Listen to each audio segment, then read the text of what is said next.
and receivers are alerted for specific watches, warnings, and advisories.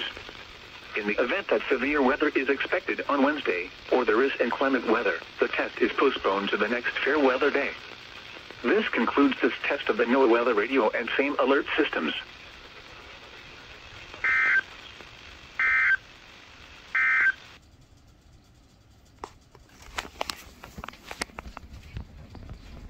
Okay.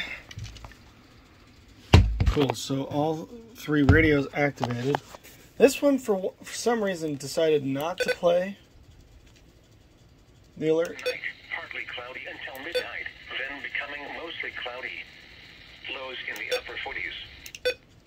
It's a little odd.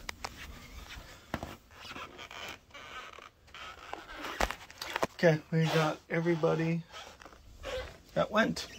All right. Pilgrim EAS, we're out.